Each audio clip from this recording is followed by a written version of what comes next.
Thomas Massie continues to be the only guy truly standing up for what's right in the House. Time and time again, he's doing what's right, and that's why they got rid of him. Once again, we're here discussing J6 and the manipulation concerning that event, the setup, the manipulation, the conspiracy, etc. Massie writes, how did the officers know on J6 to look exclusively in the only two places where the alleged pipe bomber dwelled on January 5th? At least one of them was part of the plot. Says here, investigative journalist Steve Baker says the J6 pipe bomber sat down in exactly two places the night before the devices were found. When the officers were sent out to search for the bombs, they checked exactly those two places and nowhere else. How does that happen? Unless you know ahead of time. This is where the problem comes in. Let me go back to the sitting down at the two locations. So the next day, on the 6th, the first device is found at the RNC, alerted by a lady by the name of Carlin Younger. And the first device is found at 25 minutes before 1 o'clock. And then the Capitol Police send out over their radio, they deploy their own counter and surveillance teams, 3 of them, 2 men each, to go out and look for other devices. This one counter surveillance team, where Man Bun Guy and Backpack Guy, we find their car. My team, my guys on my investigative team, find their car. We follow their car through the city, and it arrives at the Metro South parking lot right across the street from the RNC. They get out of their car, put their backpacks and their jackets on. They walk and they beat. Now, they're deployed to look for devices, right? This is their job. Our job is to look for devices.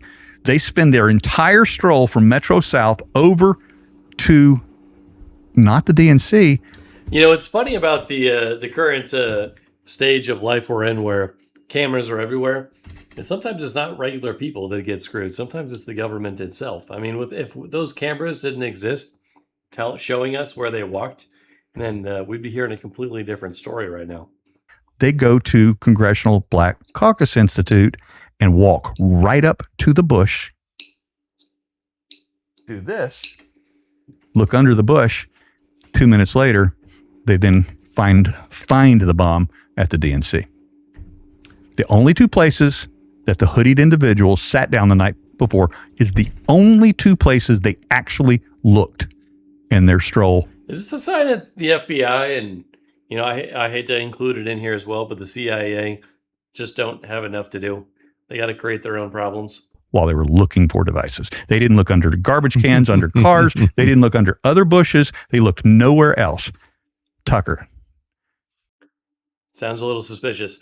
The Vigilant Fox, another one that has a great Substack, if you guys want to check it out, says, investigative journalist Steve Baker says the J6 pipe bomber sat down in exactly two places the night before the devices were found. When officers were sent out to search for the bombs, they checked exactly those two places and nowhere else. How did they know where to look? Baker says there's only one explanation. And I think if you were listening, you know that they knew exactly where it was. Why did they know where it was? It's pretty interesting. So, anyways, here's another one. You know, people got a lot of complaints about the manipulation with J6. Real Robert writes, here it is. Newly hidden FBI documents released by Director Cash confirm not only did the FBI stage J6 5 months before it happened, while the DNC planned to overthrow the United States government if Trump won, quote, provoke a breakdown on J6 to disrupt the proceedings and prevent the vote from going through, unquote. But Christopher Wray also had 274 federal agents embedded at the official proceedings of J6 and had federal agents infiltrating chat rooms months before J6, orchestrating for the overthrow of the U.S. government. United States Representative Clay Higgins vindicated. Christopher Wray was not only involved in the actions on J6 from within, we had over 200 agents embedded, dressed as Trump supporters before the doors were even opened. Oh my God. It's just crazy to me. Everyone was saying this, and then tons of people were denying it, that these were not real Trump supporters at that event. You know, people got prosecuted for not even being involved, walking away. It's because the people who entered the building, quite a lot of them were just government members, government officials or whatever, working for government. Quote, when you track the threads and the communications, well, let's just watch the video. Let's see what he says. Sir, the FBI was not only involved in the actions on January 6th from within. They had, I suspect, over 200 agents embedded within the crowd, including agents, or as they would call human assets, inside the Capitol, dressed as Trump supporters, before the doors were opened. Beyond that, the FBI had embedded themselves and infiltrated online chat groups and websites and social media accounts across the country with any group that was discussing objections to COVID oppression. And the FBI, effectively infiltrated those groups. And when you track the text threads and the communications within those groups and find the origins of suggestions of potential violence or an active occupation of the Capitol on January 6th, you'll find that those messages were led by members of the groups that ended up to be the FBI agents that had infiltrated the group. So the FBI's involvement was deep, not just on J6, but on the days and weeks and months prior. And of course, the video that's just recently been released also showing the Capitol Police welcoming in people into the Capitol, not trying to keep them out as we were led to believe initially, undermining this whole insurrection narrative. Congress. Think about that. I mean, you've probably thought about that before, but it's just amazing that the state and mainstream media, leftist sources ran with the insurrection story for weeks, ran with the fake stories about people dying there. Police officers dying. One lady, Ashley Babbitt, did sadly die, but that was someone who should not have been shot in any capacity. And then you look at the videos and you're just like, the more of them that are released, the more you see that they were just welcomed in. There was no insurrection. It was just regular people having a day. Most of the violent insurrectionists were those degenerate FBI agents who were wasting everyone's time. And this next video here, Jesse Waters from Fox News just dropped this. The DOJ is quietly dropping its J6 report and exposing exactly where the real insurrection originated. This was back in May. The FBI had 26 agents undercover as confidential human sources.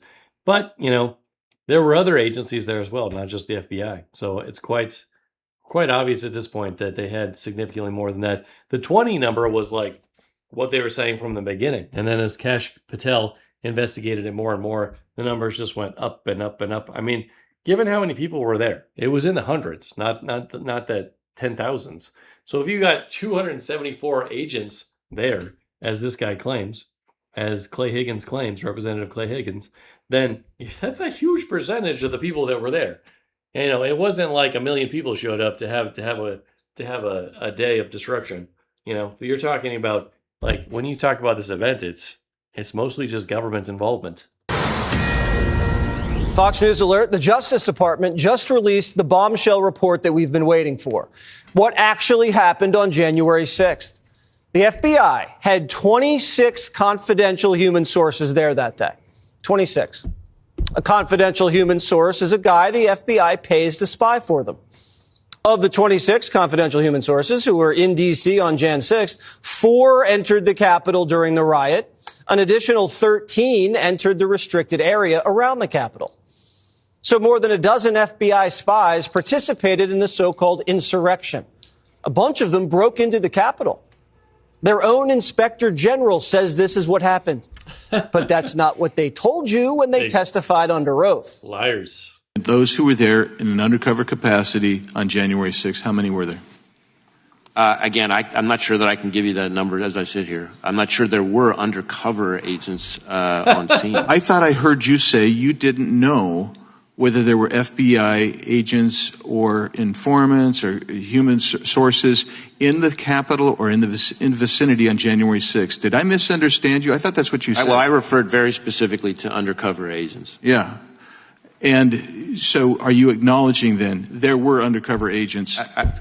As I sit here right now, I do not believe there were undercover agents on scene. The director was hiding something, so Congress asked the question a different way. Listen. Did you have confidential human sources dressed as Trump supporters inside the Capitol on January the 6th prior to the doors being open? Again, I had to be very careful. It should be a no. Can you not tell the American people no? We did not have confidential human sources dressed as Trump supporters positioned inside the Capitol. Gentleman's time has expired. You should not read anything into my decision. Not. Oh my God! Look at this guy. Look how uncomfortable he is. You shouldn't read into this. Well, this is a guy who's trying to make up stories after the fact. He can't tell the truth. It's disgusting how what the FBI did towards right-wing people. And despite what the right or what the left suggests, the FBI and the CIA have been heavily influenced by far left-wing sources since the beginning. Really, I mean, they've been hiring far left-wing sources for a very long time. It's not exactly something new. They're trying to make other people look bad. Let's remember the FBI decided that parents that go to, city council meetings and PTO meetings to criticize disgusting, perverted books taught to children were labeled as terrible people by the FBI. Meanwhile, all this perverted stuff is happening within governments with the Epstein files, and then the FBI does nothing because they don't care. I mean, in fact, I think that they're probably closer to promoting it themselves. To share information. Director Ray, confidential. gentleman's time. Ray's right. The FBI didn't have undercover agents at January 6th. They had confidential human sources. So what's the difference? Well, a confidential human source doesn't get health insurance or a pension. They're just freelancing for the feds. Rats in MAGA hats. They're basically paid informants that the FBI runs at headquarters. A lot of these FBI rats get picked up on some other charge. They get sat down and the FBI says, you're going to work for me now. And if you don't, you're looking at 20 years to life. So these guys say, yes, sir. And they cozy up to people like the Proud Boys and anyone the feds wants to watch and control from the inside. And these confidential human sources are under pressure to deliver. What does deliver mean? It means intelligence and big busts that get the FBI good headlines. According to the Inspector General report, there's a long history of this as well. If you look up stories about the government convincing mentally ill people to go light trash cans on fire and then accusing them of engaging in terrorist acts and stuff like that. It's just terrible. Spies were feeding the FBI intel that said January 6th was going to get a little hairy. But FBI headquarters did nothing about it and then lied to Congress and said they did. So why did headquarters let January 6th get so out of hand? And what were all these FBI spies doing that day and the days before? Were they riling everyone up like they did in the Gretchen Whitmer kidnapping plot? In that case, the FBI informants instigated the plot. They even used an FBI credit card to buy the ammo, supplies, and hotel rooms. Did the FBI pay for Jan 6 hotel rooms? We don't know. Remember, the media and the Democrats said this whole thing was a conspiracy. Where do you think this idea comes from? Oh, my God. Well, let's all remember, for whatever she says next, Joy Reid, that's who this is here on the left, she got fired, thank goodness, because, all she does is make up nonsense stories. Oh, done by the feds. I heard that one of the... Nancy, please quit drinking. You're 80-something years old. You're ancient. Please get out of Congress. It'd be better for all of us. The debaters said it was an inside job. It's an inside job on the part of Donald Trump and his... Let's all remember that there was a video of her from J6. We've all seen it, where she blamed herself for the problems of J6, right? Because she denied the Capitol Police chief efforts to bring in the National Guard. All these problems could have been solved had Democrats not been denying access to the Capitol Hill Police. If you read that book, I forget what the name of it, unfortunately, off the top of my head right now, but there's a book written by the Capitol Hill Police Chief talking about how he requested National Guard help numerous times. Numerous times. He was constantly denied. That is not okay. That is not okay. You have a bunch of degenerates, a bunch of FBI agents and their cronies embarrassing America, making us look bad on the world stage so that they can score a few political points. That's not okay. That should never happen. But Nancy Pelosi facilitated that, and we know it's true because it's on video. It's not okay. Henchmen. Republicans have blamed the FBI and said it was an inside job. It certainly was not an inside job by FBI agents or Antifa. They go around blaming it on Antifa and FBI agents. Well, how did the media know it wasn't an inside job when the FBI had 26 of their people on the inside? January 6th certainly benefited the media, the FBI and the Democrats. 1,500 arrests, humiliated Trump, got him impeached, criminalized the MAGA movement. Trump got indicted over January 6th, remember? They tried to throw him in prison over this. The January 6th committee, it's all Democrats did for 2 years. Why didn't the committee find any of these snitches? They did a one-sided investigation and teed up Garland to charge Trump so they could run against a convicted felon. There you go. So the media is going to... And convicted felon, what was the crime? Huh? What was the crime? What was the crime? There was nothing. It's 36 felonies with no actual crime that was committed. You know, like they're accusing him of committing a crime because of a discrepancy between market value and book value. Like, have you heard of accounting? Have these people never taken accounting? I mean, these discrepancies are incredibly common between book value and market value. You know, take an accounting 201 class like everyone else has. I mean, or not everyone, but quite a lot of people. But instead, they're sitting here just being manipulative, lying about Trump. They couldn't find an actual crime. If he committed 36 felonies, he'd be in prison. But he didn't commit 36 felonies. These people made this up. Apologize, right? No. The media today is cherry-picking the report to say there were no undercover agents there on January 6th. The whole thing's a conspiracy. These aren't articles. They're FBI press releases. There you go. And they wonder why their ratings are trash and no one trusts them. It's because of this. CNN is dead. Nobody watches it. MSNBC is even worse off than them. You know, nobody watches these mainstream television news sources anymore because they know they're being lied to. They don't want the truth. They want to hide it if it hurts the left. And they can't admit they were wrong because it's too embarrassing. And they were a part of the cover-up. But the FBI is worse than the media. The FBI knew what was in this report. They covered it up before the election. I know it's off topic, but I just got to say it again. The FBI going after parents who were criticizing weirdos in public schools, going to city council meetings, going to PTO meetings, and declaring those people dangerous. Disgusts me. I know it's off topic. I probably shouldn't even be mentioning it right now. But to me, that's the end of the FBI for me. I don't care. Like, the FBI is a waste of time. I mean, I'm starting to fully embrace Ron Paul's idea that we should just abolish it.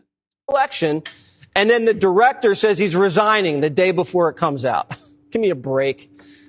This kind of sliminess is why Trump nominated Kash Patel. Heck yeah. I wonder what else Kash is going to find in the bureau when he looks under the hood.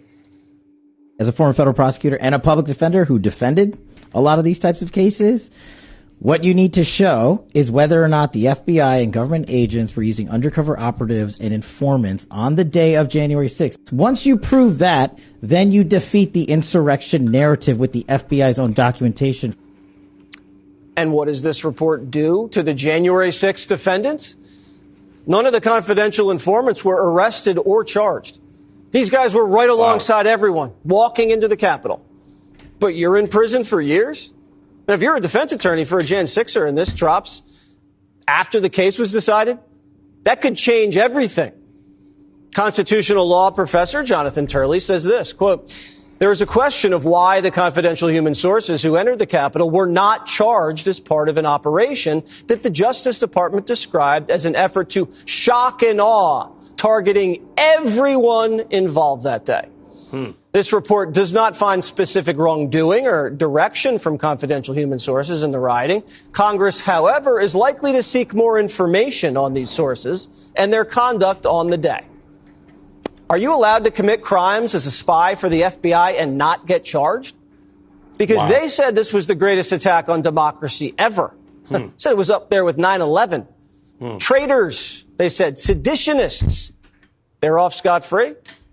You can try to overthrow the government if you're an FBI rat and just walk away. Congress has to find out. And what does this mean for pardons? I mean, the Hunter Biden pardon already greased the runway for Trump, but this reports all the ammo Trump needs. He told Time magazine, it's going to start in the first hour, maybe the first 9 minutes. Now, if I were president, I don't think I'd pardon J6ers who were slugging cops, but if you were wandering around peacefully, come on. And it's not just... That's why we got all those pardons for those J6 people. I forget how many it was. Hundreds and hundreds, though. Thank God. You know, obviously, if you were slugging a cop, you shouldn't get pardoned, but that was far and few between. Just Kash Patel that's going to clean house. Tulsi's on deck. I'm here with Tulsi Gabbard. She's here on the Hill meeting with my colleagues. She's going to be a great DNI, Director of National Intelligence. It's a really important job. It oversees all of our... I love Tulsi. It's so sad that what happened to her husband, you know. I really hope that they come out, and I hope that everything works out okay with them, with her and her husband. I hope he powers through his illness, and they come out stronger in the end. It's very sad. Tulsi seems like a great person. Rubio seems like a great person. They're two people that really stand up for what's right. Intelligence agencies, and it's in need of reform. I think everybody would admit that. And so we need to bring in a reformer. Now, the deep state's never been this backed into a corner, ever. We have Trump assassination files that we want to release, JFK assassination files, COVID files, Epstein, Diddy. What about that pipe bomb? Release it all. Is the FBI still working on that one? Who planted that? It's just another conspiracy theory that you... Obviously, this video is a bit old since we've discussed some of these things before, but it is interesting. Who were right about the lab leak, the laptop, and now Jan 6. No wonder Biden's under pressure to dish out more pardons. Who knows how high this thing goes? Yeah, so that's an older video before the Trump administration. A lot of things have improved since, but I'm thankful for the things that have happened so far. Hopefully we will continue outing the deep state, outing the swamp, and so on and so forth. But anyways, thanks so much for watching the video. Leave a comment, like, share. It's a huge help. Every little bit helps. So, see you again soon.